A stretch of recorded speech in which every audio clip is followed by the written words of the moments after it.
Hello everyone, welcome you all in Learn to Teach with Dr. Manoti Shrivastava.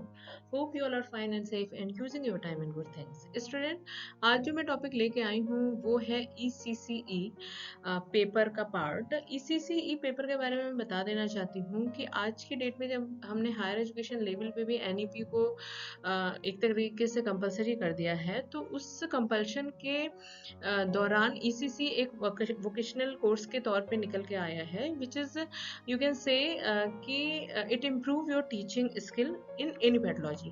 तो किसी भी subject को जब बच्चा चूज करता है BA BSc BCom में, तो उसको ECC यानी कि early childhood care and education को पढ़ाया जाता है, ताकि जो बच्चे जब टीचिंग फील्ड में जाए तो उन्हें एटलीस्ट ये समझ हो कि जो बच्चा है उसकी क्या रिक्वायरमेंट है, एक बच्चे का डेवलपमेंट कैसे होता है और हमें अपनी टीचिंग मेथोडोलॉजी में कैसे चेंजेस लाना है कि जो बच्चे हैं उनकी शिक्षा को हम और बेहतर बना सकें। तो this is the base of early childhood care and education.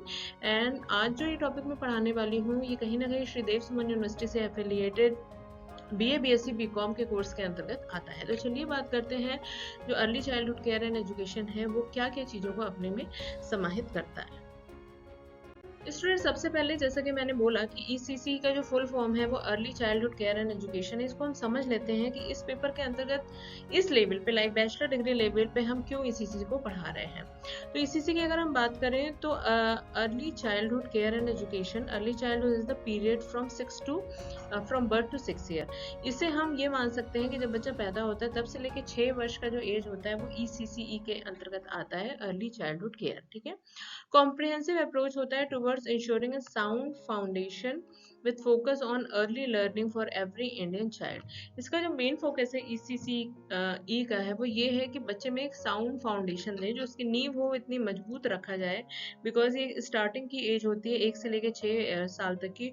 और जो रिसर्च भी हुए हैं बच्चों पे वो ये कहते हैं कि हर एक पेरेंट्स को, हर एक टीचर को बच्चे की 1 से 6 यानी कि जन्म से लेके जब वो 6 वर्ष का होता है तब की एज में बहुत ज़्यादा फोकस करना चाहिए, क्योंकि हमारे ग्रोथ एंड डेवलपमेंट का 70% आप कह सकते हो जो डेवलपमेंट है वो इस एज में हो जाता है। तो all children be provided at least 1 year pre-school education in the age group of 3 to 6। तो इस एज जो है, लाइक जैसे जब हम NEP में 6 इयर्स इनकी एज रखते हैं एडमिशन की फर्स्ट क्लास में, तो 3 से लेकर 6 साल तक में हम बच्चों को ECCE का कोर्स पढ़ाते हैं, जिसके अंतर्गत इनकी फाउंडेशन जो है वो मजबूत की जाती है। स्कूल के माहौल के लिए उन्हें तैयार किया जाता है, घर से निकल के बाहर के जीवन में कैसे एडजस्ट करना है, ये सारी चीज़ें इसमें कहीं ना कहीं हम सिखाते हैं। तो it's also called the readiness for formal education, यानी कि बच्चों को कहीं ना कहीं हम औपचारिक शिक्षा के लिए तैयार करते हैं। स्टूडेंट्स, अब बात आती है कि वाई ECCE। जब हम इतनी बात कर रहे हैं तो ECC को इतना कंपल्शन क्यों किया जा रहा है, हर एक सब्जेक्ट के अंतर्गत ECC क्यों डाला जा रहा है। तो ये हम देख सकते हैं कि article 45 of the directive principle DPEP जो है वो कहता है कि early childhood care and education for children up to the age of 6 year has been recommended. जो directive principle of state policy है, DPSP है, वो ये कहते हैं कि 6 साल तक के बच्चों को, उससे पहले की जो एज है उसमें हमें अर्ली चाइल्डहुड केयर उन्हें सिखानी चाहिए। The main element of care are health and nutrition, क्योंकि अगर हमने इस समय केयर एंड न्यूट्रिशन पे ध्यान नहीं दिया है, उनके हेल्थ पे नहीं ध्यान दिया, तो जो हमारे आने वाली जो जनरेशन है वो कहीं ना कहीं स्वस्थ नहीं रहेगी। और क्योंकि अगर जनरेशन स्वस्थ नहीं है तो ना ही वो एजुकेशन में अच्छे हो पाएंगे और ना ही किसी और फील्ड में वो अच्छा दे पाएंगे। तो ये जो एज है, जैसे कि हमने पहले भी बात करी, जन्म से लेकर 6 वर्ष बहुत ही क्रूशियल एज होती है हर एक बच्चे की ग्रोथ एंड डेवलपमेंट के लिए। तो उस पर फोकस है हमारी गवर्नमेंट का, और उसके अंतर्गत अगर हम देखें directive principle of state policy है, वो भी इस चीज़ पे बहुत ज़्यादा रिकमेंडेशन करती है। तो ECC required that young children to be provided care, opportunity and experience that lead to their all round development, जिसमें कि आ जाता है physical, mental, social, emotional and school readiness. तो इसका जो मेन फोकस होता है वो ये होता है कि बच्चों को फिजिकली हमें तैयार करना है, मेंटली, सोशली, इमोशनली और रेडी करना है फॉर स्कूल, यानी कि 6 साल के बाद जब वो स्कूल जाए तो उसके लिए बच्चा प्रॉपर रूप से प्रिपेयर हो। तो ये था मेन फोकस ECC का, और कहीं ना कहीं आर्टिकल 45 इस चीज को रेकमेंड करता है। स्टूडेंट्स, अब हम बात करें तो ECC जो है वो एक नई चीज नहीं है, कहीं ना कहीं इसका रूप परिवर्तित हो गया है और इसके एरिया को हमने ब्रॉड कर दिया है। तो हम देख सकते हैं कुछ ट्रेडिशनल प्रैक्टिसेस भी थी जहाँ पे हमने ECCE को वैल्यू दी थी। It's India has a wealth of traditional practice in ECCE that date back almost 5000 year. Ago. आप कह सकते हो कि 5000 वर्ष पूर्व भी कहीं ना कहीं भारत में ये चाइल्ड केयर की बात की जाती थी, बच्चों को हेल्थ और न्यूट्रिशन के बारे में समझाया जाता था।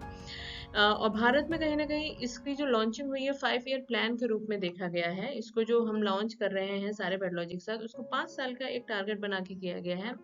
Varying degree of emphasis is ECC voluntary effort to strengthen of ICDS from first to 10th plan।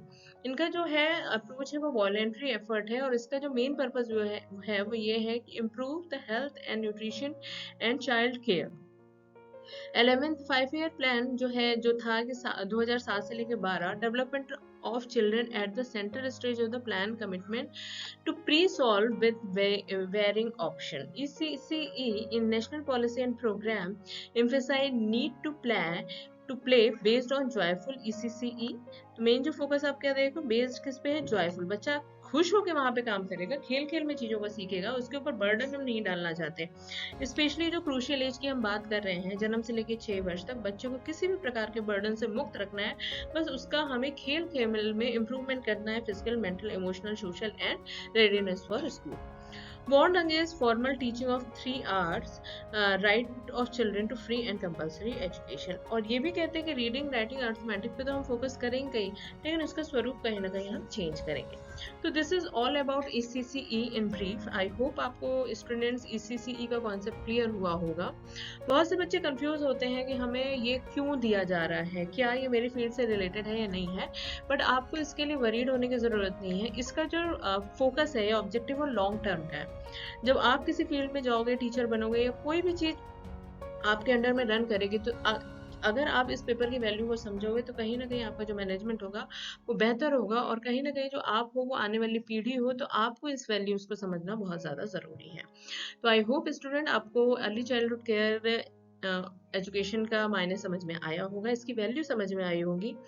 मिलते हैं अपनी नेक्स्ट वीडियो में नेक्स्ट टॉपिक के साथ। Till then you take care yourself, bye. और अगर स्टूडेंट आपको मेरी चैनल पर अवेलेबल वीडियोस अच्छी लग रही हैं, फ्रूटफुल लग रही हैं, लर्निंग इससे मिल रही है आपको, तो प्लीज़ इसे लाइक करिए, शेयर करिए, सब्सक्राइब करिए और ज़्यादा से ज़्यादा लोगों तक इसको शेयर करिए। मिलते हैं नेक्स्ट वीडियो में। Till then bye.